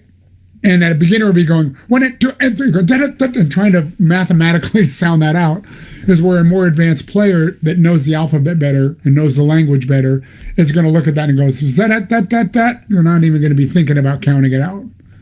You're going to just play it. So that's now reading text, obviously, even the most advanced reader and the greatest is going to get on a medical journal and see one of those gigantic medical terms, that has 5 consonants in a row and going to stumble on it and go, that's a difficult rhythm in music, like something in 7/8 with a bunch of 16th rests and myself included. I'll look at something like that and go, what the heck is that? I need to, need a calculator, figure out where beat 1 is here, So I'll get my pencil and I'll figure out, oh, there's 1, 2.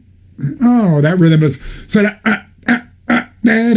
or whatever it is. And I'll actually have to sound it out a few times before I can play convincingly. And there's not a musician on the planet, even the greatest of the great, that aren't going to stumble on something like that. Most music that we play is meat and potatoes music that can be read down the first time. In jazz band music, most of the time. I mean, there's difficult passages, obviously, that we have to take a second look at. But in the studios, there's a lot of really difficult music. We don't get to practice it. We have to come in and sight read it. So you do develop that by having a teacher, somebody that can correct you in doing it. When I was in high school, we read a new big band chart every day. And then we never saw that chart again, and we practiced whatever music we were practicing, to get experience on that. Then we play another chart the next day. And so my sight reading skills from doing that all the time got much better. But it was because of my junior high band director and them taking the time to teach me that alphabet and help me recognize rhythms. And making me do that a lot at my lessons. We read a lot of music. And so I know there's sight reading books out there and stuff, but they don't really do any good because they're just teaching you the alphabet. All beginning books teach us that, the alphabet of music. So a sight reading book, you're still learning, if you're looking at it, if you're not a great reader, you're still just trying to learn those rhythms. So you need a teacher there that's going to hold you accountable. There's some programs out there like Smart Music and things like that are really great because you can play something and it'll show you what you did wrong. And then you can correct that. So I think those things are really, I've messed with it around a little bit here, not too much, but I know a little bit about the program. And I think it's that's a kind of a good thing to help teaching sight reading. It comes easier to some people than others, just like learning a new language. Some people, take up Spanish and they never really get good at it. You have to understand different dialects and things. And it's the same thing in music. You have to understand different styles within that language, if that makes sense. And let's see, you've got more questions here. What was it like playing with somebody like Maynard? I'll answer that question really quickly. It was the greatest time of my life in many ways because I got the experience of watching one of the greatest band leaders of all time and one of the last ones ever standing. So I got to have that experience, and I got to be friends with Maynard, and it's pretty cool to get to call somebody that was my hero as a kid, my friend. When the first time I met him, I flipped out when I first got on this band. I was 26 years old, and anyway, really great experience for me, and I wouldn't trade it for anything. Next question: what was it like to perform besides Louis Dowdeswell? Louis Dowdeswell is like my trumpet son in many ways. I met him on the internet. That sounds weird. I didn't meet him on the internet. I heard him playing on the internet when he was 15, and he was playing along with some of my tracks, and he was crushing it. So I emailed him and go, man, dude, what planet are you from? And he sounded great, and said, whatever you're doing, keep practicing that. Whoever you're studying with, keep up that work. So he got back in contact with me. I ended up going to London and meeting him. I did a concert there, and I met him and his parents. I invited him to come out here and stay with my wife and I. So he did that when he was 18, I think he came out. And we practiced together, and my wife and I said she couldn't tell us apart, that we sounded exactly the same, so I take that as a compliment, for me, that I sounded like him, actually, because he's become an amazing, he's 25 now, and we just did a project together, another project, actually. So he's become an amazing trumpet player and an amazing producer, and he's taught me some stuff about production in my home studio, and on top of that, we're very, very good friends, man, and I couldn't be prouder of him, because I feel like a small part of me was imprinted in him a little bit, because he told me I was the first lead trumpet player he ever heard in Gordon's band, so I take a little tiny sliver of credit for inspiring him, but he's gone on to find his own voice, and great player. I've never actually got to play with Paul Stevens, was the next question. Paul's another fantastic player. And the first time I heard him play live was actually with Nicholas Payton. Nicholas Payton had a small big band, and they did an album together called Dear Louis, and it was all Louis Armstrong music, but done in a very modern way. And Paul just crushed the lead book. I mean, crushed it, man. It just sounded great. And we're in touch. Actually, we've talked online a little bit about some stuff. He's had some health issues as well that he's had to overcome. Some physical problems, but fantastic player. But I've never actually got to sit down in a section next to him, which one day hopefully I'll get to do that. Glenn said, when I'm confused about pucker, non-pucker, roll in, roll out of the lips, if you already talked about this, I'll go back and find it. I have not talked about that. It's a confusing issue, actually. I think about puckering when I play, but not puckering like this, because the lips have to be flat and taut to make a sound. So you can't, if you're like this, you're not going to be able to make a sound. So when I think about puckering, I think about pulling the corners forward slightly. So I'll play. When everybody starts playing, if you watch this, you'll see me. I slightly stretch out a little bit here, because the lip or the reed, it has to be taut to vibrate. I mean, we talk about this, keeping this relaxed in here, and people take that the wrong way. If a drum head is loose and you hit it, it's not going to make much sound. If a guitar string is loose, it's going to boom, boom, right? It's got to be taut to make sound. So this has to be slightly taut. Now, when we pucker, I pull my corners in because it forms the embouchure. I'm not really puckering, but I get my corners in towards my eye teeth here, and it forms that embouchure, that strong embouchure, and it defines the muscles of the embouchure.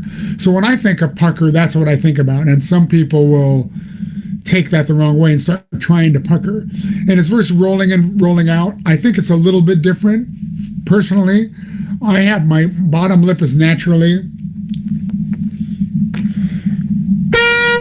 even when I'm playing a C in the staff, my lip is above my bottom teeth, and as I ascend, I roll back a little bit.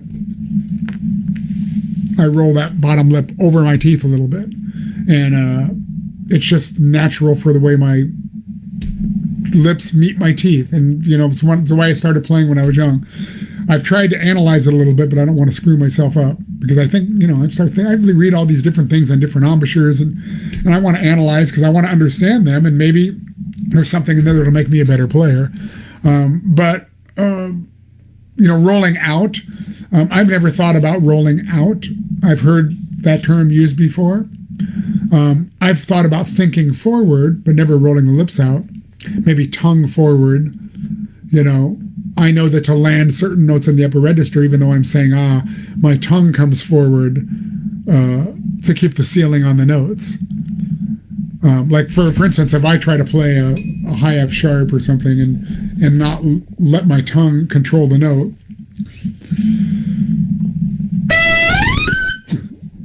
I slide right up over the note. So I have to lock my tongue into place. My tongue's got to be forward. I don't feel like my lips are rolling forward. I feel like everything in here is pretty gripped and solid. I feel like, and this, what the pucker does is creates cushion, right? So you're going to be using a certain amount of pressure when you're playing in the upper register, especially with an open aperture, because you have to keep that sealed up. And that cushion will help keep from hurting yourself too. It's something I learned way too late in life, was about getting my lips set like a pucker. So if that answers your question, I'm not sure if it's the definitive answer. But you don't get too hung up on any of that. Find what makes the best sound, you're getting the best result, but experiment. If you feel like you're rolling out and going, rolling up, like that makes me put more lip in the mouthpiece. It makes the mouthpiece shallower. So maybe, let me...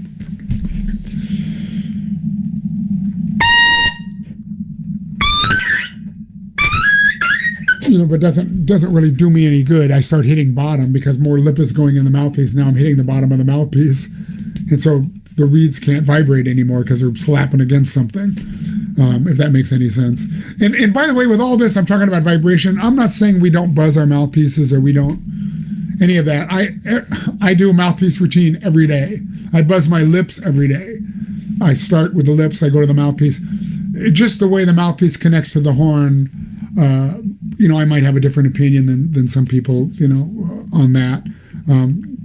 Because I think, personally, if I force a buzz into the instrument,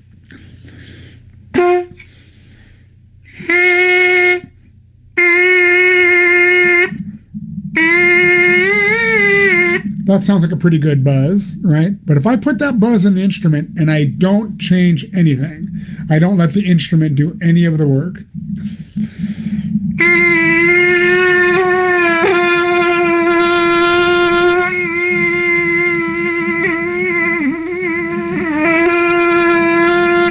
it sounds awful. Because now all I'm doing is amplifying this vibration. Now the instrument is an amplifier instead of an acoustic instrument that actually resonates sound. So I think about resonating sound and vibration versus buzz. If that makes that's how I think of it anyway. So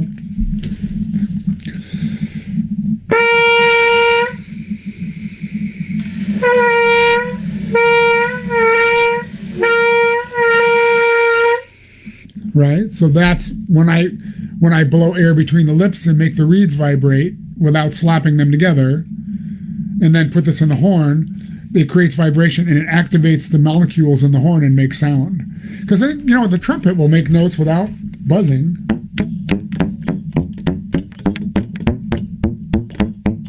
Right? So all I'm doing is activating the sound molecules in the horn. So that's all we do when we play into the instrument, right? Even if you go,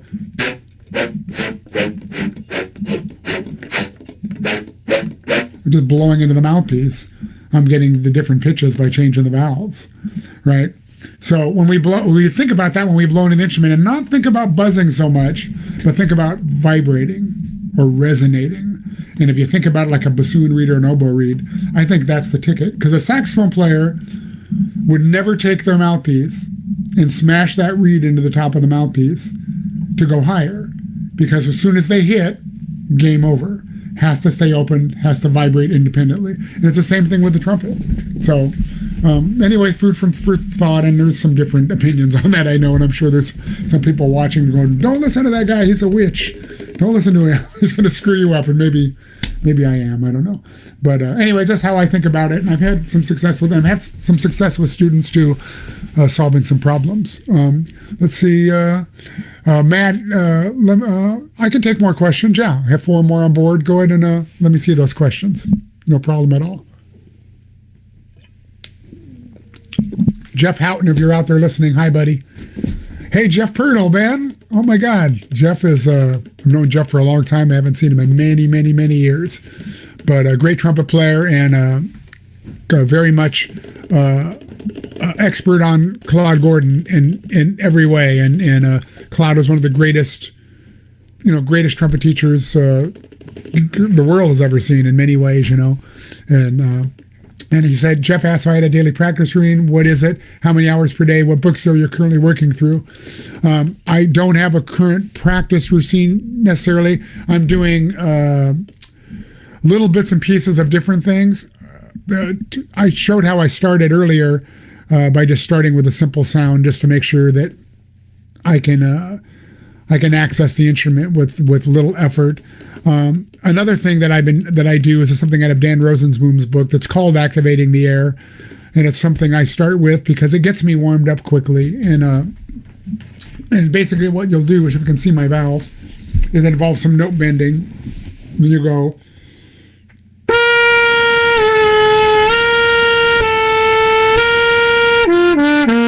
Right, and I bend the note down, and then I use the right fingering. But then also what I'll do is I'll go up a half step as well, but hold the C in place. So this is how it sounds. It sounds horrible, but...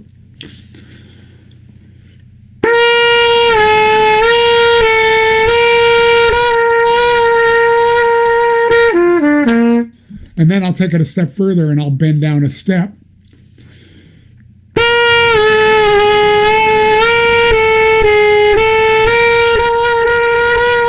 Then I go up a step chromatically, but stay on the C. And it's really difficult to do. You have to have a very focused airstream to do that. And that's why it's called Activating the Air. And then I'll go through all 7 positions.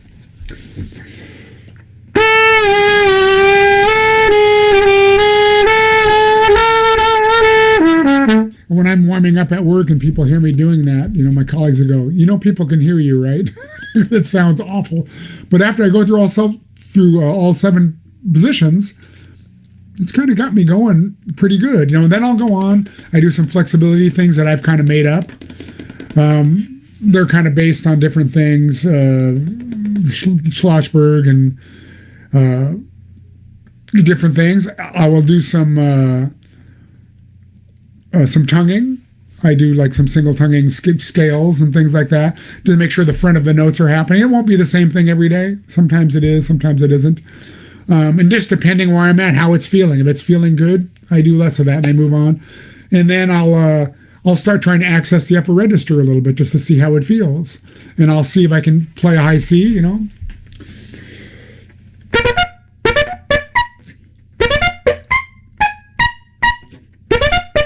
I'll keep going after it to see if I can get it to come out easily, and if it doesn't, I kind of come back up a little bit and I start doing some other things a little bit. Then I touch on it again, and then usually it's a little better when I get to it. And then I'll touch on the upper register a little bit. I'll just do some Schlossberg-y kind of.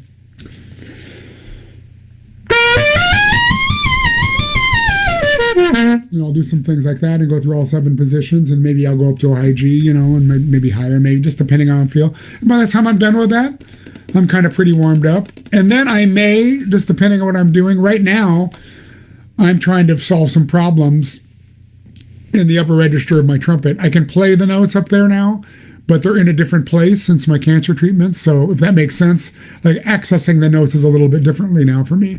So then I'll spend an hour playing different licks, going into upper register jazz licks, scales, arpeggios, going above notes and coming down to them.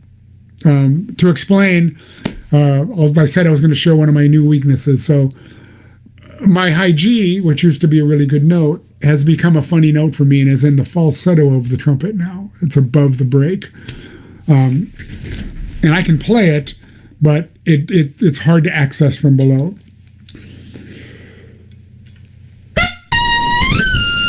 You heard it go, it jumped above, and it's hard for me to land that note. from below. If I go from above that note and come down to it, it will land. So I'm experimenting with this to try to solve this problem. So